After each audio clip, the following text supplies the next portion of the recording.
Olá, meus queridos amigos, muito bom dia! Muito bom dia, gente, muito bom dia! Mais um sábado chegando e com ele, claro, nossas pílulas inspiradoras do bem. Luz, muita luz e paz aí para o seu coração, para a sua vida. Espero que você esteja bem. E aquilo que eu sempre te digo, se não tiver, com toda certeza, trabalhe aí, né? Seu alinhamento interno com Deus que você vai ficar. Hoje eu queria conversar com vocês sobre um assunto, puxa vida, eu acho que fantástico, porque embora seja super simples, ele é transformador. Dizer sim para a vida.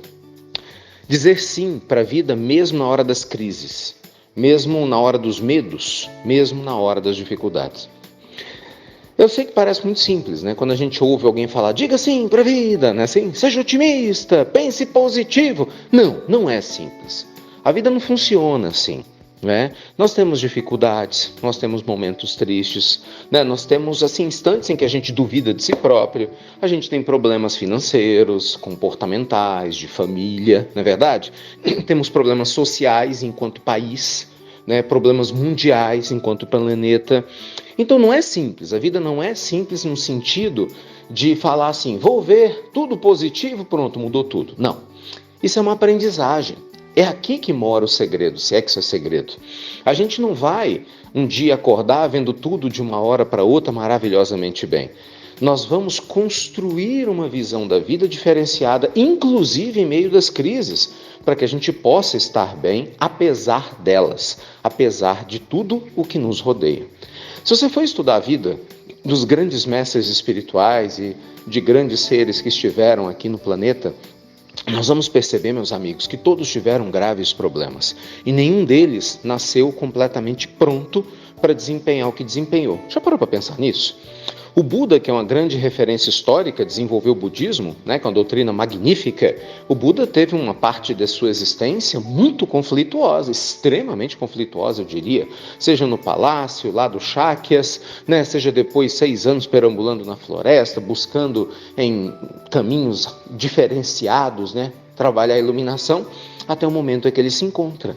Veja você que a história nos mostra Sócrates também como um homem virtuoso, mas com seus conflitos, né? Nas narrativas de Xenofonte, de Platão, como um dos homens mais sábios de todos os tempos, o mais sábio do seu próprio tempo, mas que ainda assim também estava buscando o significado da vida, tentando entender como que as pessoas pensavam e por que elas faziam o que elas faziam, a ponto de ele questionar o porquê do oráculo de Delfos ter falado que ele era o homem mais inteligente do mundo da sua época.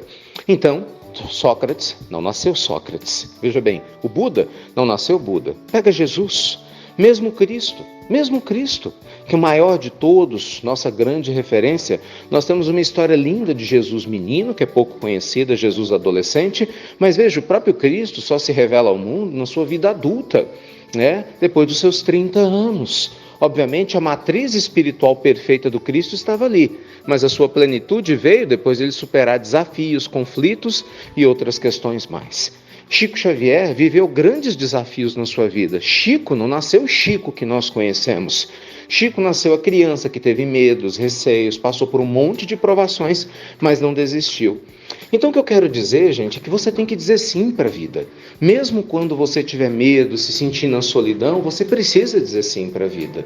Mesmo quando faltar dinheiro, quando o seu relacionamento amoroso não der certo, diga sim para a vida. Mesmo quando você achar que está sozinho, aprenda a dizer sim para a vida. Nós dizemos sim para a vida, apesar das crises, meus amigos, quando a gente não desiste, quando a gente se esforça para ser melhor a cada dia, quando a gente levanta depois de cair, entendeu? Quando a gente ajuda outros que caíram também a levantar. A gente diz sim para a vida quando a gente se reformula depois de um período difícil, uma fase complicada, mas segue adiante sem jamais desistir. E aí, cedo ou tarde, a vida vai dizer sim para você. Vai dizer sim para seus sonhos, vai dizer sim para seus objetivos, vai dizer sim para suas propostas existenciais, porque você disse sim para ela primeiro. Então diga sim para a vida, antes de querer que a vida diga sim para você. Garanto que pela história da humanidade, esse é o grande caminho, e muita gente não desfrutou disso ainda, porque não está dizendo sim para a vida, embora ache que está. Tá bom? Beijo grande para você, ótimo sábado, muita luz e paz e até breve. Até muito, meus amigos, muito breve.